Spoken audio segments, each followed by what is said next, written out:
कहते हैं लोकतंत्र में जनता सबसे ताकतवर होती है, लेकिन सोचिए एक ऐसा वक्त, एक ऐसी जगह जहां शायद सबसे ताकतवर डर था। हम बात कर रहे हैं 1990 के दशक के बिहार की। लालू प्रसाद यादव का शासनकाल। शुरुआत तो हुई थी, मतलब बदलाव की उम्मीदों के साथ, सामाजिक न्याय के नारों के साथ। जी बिल्कुल। लेकिन जल्द ही वो दौर जंगल राज के नाम से जाना जाने लगा। अपराध, अराजकता, एक तरह का राजनीतिक दबदबा हावी हो गया था। हाँ, और ये सिर्फ मतलब अखबारों की सुर्खियां या कोरे राजनीतिक आरोप नहीं थे। ये वो सच्चाई थी जिसे लोगों ने जिया, महसूस किया। अच्छा। डर सिर्फ अपराधियों का नहीं था, डर कहीं ना कहीं व्यवस्था से भी लगने लगा था। ऐसा लगता था जैसे व्यवस्था ही शायद अपराधियों का बचाव कर रही हो।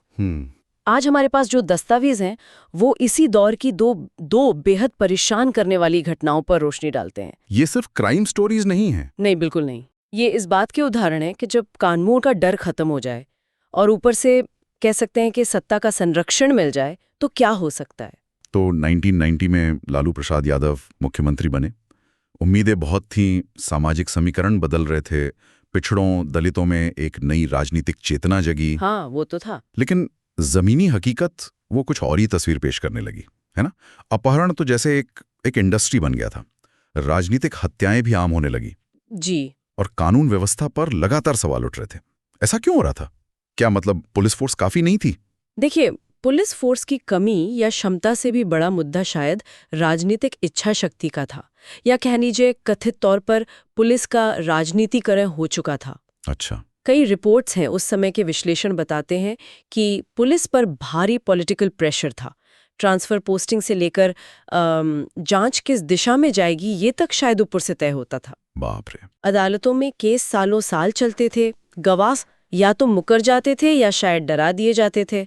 और सबसे चिंता की बात ये थी कि कई मामलों में सीधे सीधे सत्ताधारी नेताओं पर संरक्षण देने के आरोप लगे। तो मतलब माहौल ऐसा बन गया कि कानून तो है, पर शायद सत्ता के इशारे के बिना उसका कोई वजूद नहीं। बिल्कुल, यही धारणा आम हो गई थी। और इसी बेहद असुरक्षित माहौल में दो ऐसी घटनाएं हुई जिनकी गूंज आज तक सुनाई देती है।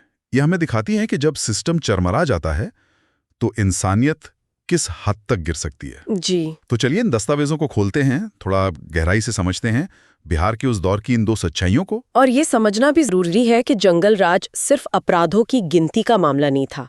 ये एक एहसास था असुरक्षा का, बेबसी का।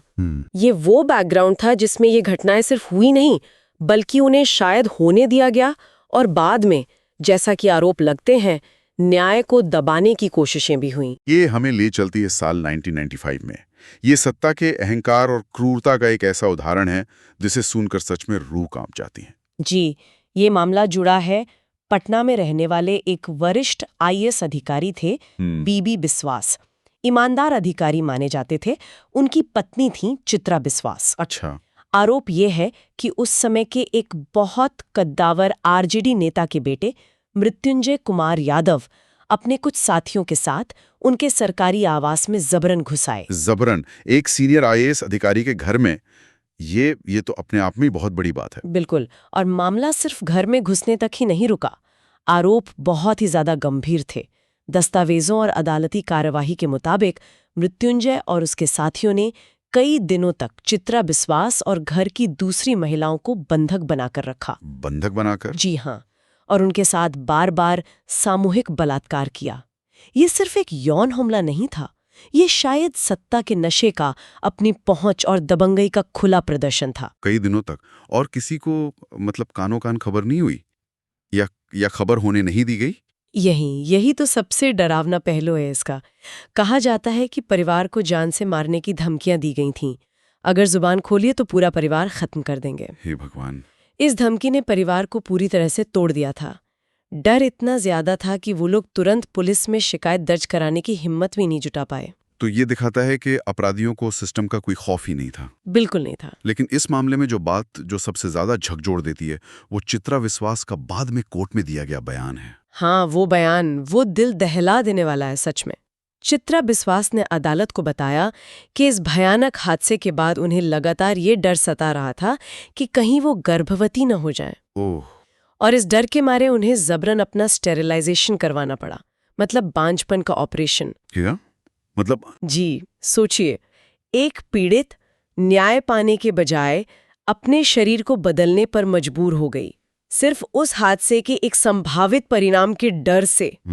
ये दिखाता है कि डर किस हद तक हावी था। तो फिर पुलिस ने कार्रवाई की, मामला दर्ज हुआ, कुछ हुआ आगे? मामला दर्ज हुआ, लेकिन काफी मुश्किलों के बाद।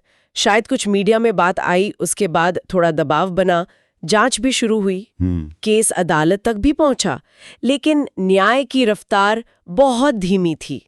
सालों तक मुकदमा चला और इस दौरान विश्वास परिवार पर लगातार दबाव बना रहा, धमकियां मिलती रहीं, ऐसा कहा जाता है। और अंत में नतीजा क्या निकला? सजा हुई आरोपी को? हाँ, कई सालों के बाद निचली अदालत ने मुख्य आरोपी मृत्युंजय यादव को दोषी पाया और सजा सुनाई, लेकिन कहानी यहीं खत्म नहीं हुई। मतलब सजा मिलने के कुछ ही समय बाद वो जमानत पर बाहर आ गया। सजा के बाद जमानत? इतने गंभीर अपराध में ये कैसे मुमकिन हुआ? देखिए, यही उस दौर की न्याय व्यवस्था पर एक बहुत गंभीर सवाल खड़ा करता है। जमानत मिलना कानूनी प्रक्रिया का हिस्सा है, हाँ, लेकिन इतने संगीन मामले में सजा के फौरन बाद जमानत मिल जाना, इसने कई लोगों को हैरान किया। हाँ, बिल्कुल। विश्लेषक मानते हैं कि ये रसूख और राजनीतिक पहुंच का ही नतीजा था।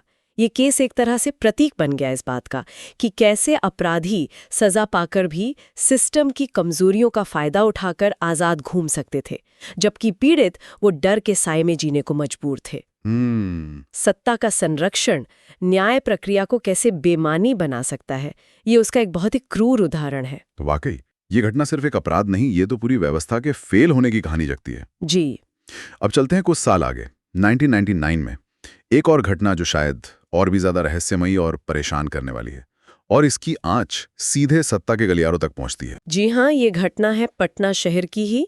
जुलाई 1999 एक सुनसान जगह पर खड़ी एक कार में दो युवाओं के शव मिलते हैं, 23 साल की शिल्पी जैन और 27 साल के गौतम सिंह। अच्छा। दोनों अच्छे दोस्त थे, पटना के जाने माने प्रतिष्ठित परिवारों से आते थे।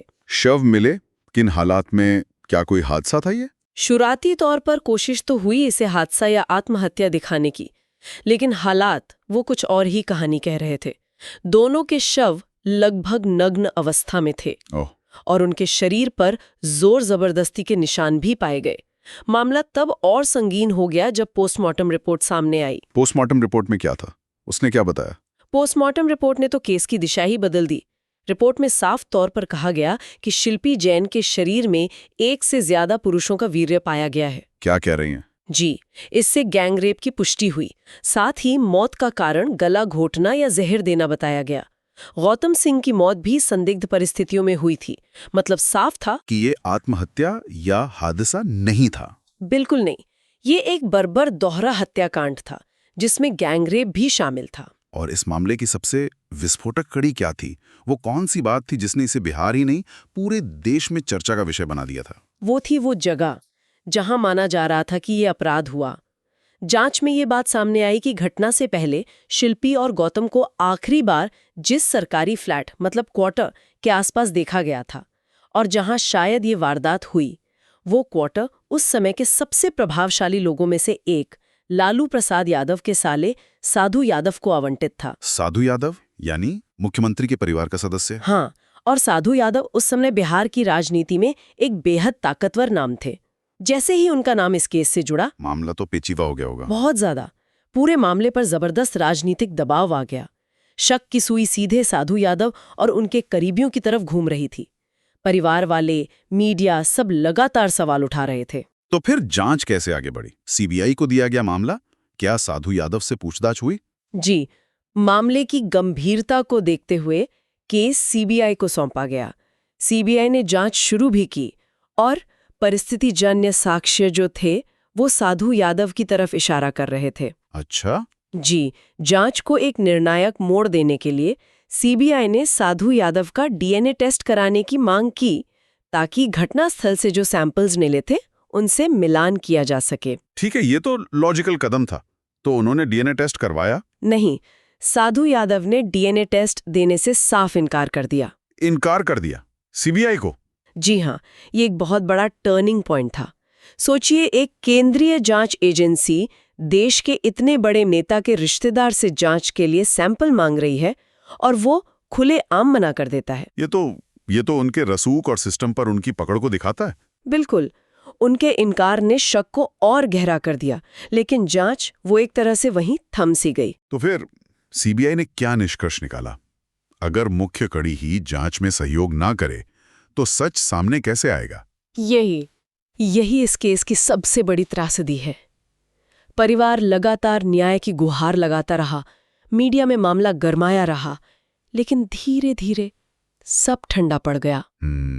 और फिर 4 साल बाद 2003 में सीबीआई ने अपनी क्लोजर रिपोर्ट फाइल की, जिसमें इस दोहरे हत्याकांड को आत्महत्या करार दे दिया गया। आत्महत्या? लेकिन पोस्टमार्टम रिपोर्ट, गैंगरेप और हत्या की पुष्टि उसके बावजूद ये कैसे हो सकता है? यही सवाल आज तक पूछा जाता है। यहाँ जो सबसे ज्यादा चौंकाने वाली बात है वो है फॉरेंसिक सबूतों और आधिकारिक निष्कर्ष के बीच का जमीन आसमान का अंतर। हाँ। पोस्टमार्टम चीख कर कह रहा था कि ये हत्या है, गैंगरेप हुआ है। परिस्थितिजन्य साक्ष्य एक बेहद प्रभावशाली व्यक्ति की तरफ इशारा कर रहे थे, लेकिन सरकारी फाइलों में ये केस आत्महत्या बनकर बंद हो गया। 2 युवा जिंदगियां बेरहमी से छीन ली गई और आधिकारिक तौर पर कह दिया गया कि उन्होंने खुद अपनी जान ले ली। ये तो न्याय का मजाक उड़ाने जैसा था। हाँ, बिल्कुल। क्या सीबीआई ने कोई ठोस तर्क दिया इस नतीजे के पीछे? क्लोजर रिपोर्ट पर काफी सवाल उठे थे।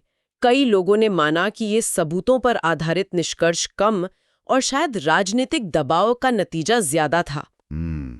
ये केस एक क्लासिक उदाहरण बन गया कि कैसे सत्ता में बैठे प्रभावशाली लोग अगर खुद शक के घेरे में हों तो वो जांच की दिशा को किस हद तक मोड़ सकते हैं, सबूतों को नजरअंदाज कर सकते हैं और अंततः न्याय को दफन कर सकते हैं। यहाँ सवाल सिर्फ अपराध का नहीं रहा फिर? नहीं, बिल्कुल नहीं। यहाँ तो न्याय देने वाली संस्था सीबीआई जैसी एजेंसी की विश्वसनीयता पर ही प्रश्न चिन्ह लग गया था। आज इन दोनों घटनाओं को लगभग 25 से 30 साल बीत चुके हैं। बिहार की राजनीति और समाज में बहुत कुछ बदला है यकीनन, लेकिन जब हम इन दस्तावेजों को देखते हैं तो सवाल आज भी वही खड़े हो जाते हैं। जी। क्या लोकतंत्र में न्याय हमेशा सत्ता से बड़ा होता है या अक्सर सत्ता ही तय करती है कि न्याय किसे, कब और कैसे मिलेगा? और उन पीड़ितों का क्या हुआ होगा? चित्रा बिस्वास, जिन्होंने इतनी हिम्मत से लड़ाई लड़ी, वो आज कहाँ होंगी, किस हाल में होंगी? हाँ।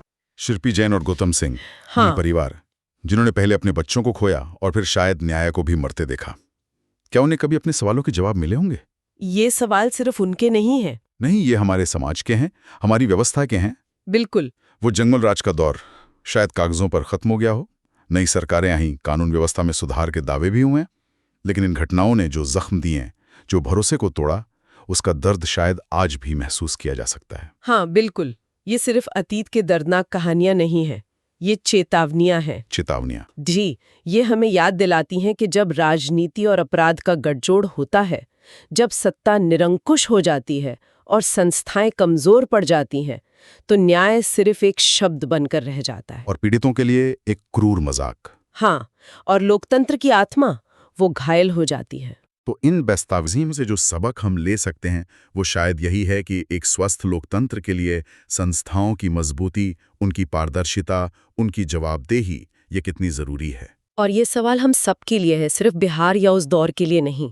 क्या आज भी सत्ता के गलियारों में बंद दरवाजों के पीछे ऐसी कहानियां अनकही रह जाती हैं? सोचने वाली बात है। आज के समय में नागरिक समाज की, मीडिया की और हम में से हर एक नागरिक की क्या भूमिका है ये सुनिश्चित करने में कि न्याय वास्तव में सुलभ हो, शक्तिशाली के लिए भी और कमजोर के लिए भी, ताकि इतिहास अपनी सबसे बुरी शक्ल में खुद को दोहरा ना सके। इस पर सोचना वाकई जरूरी है।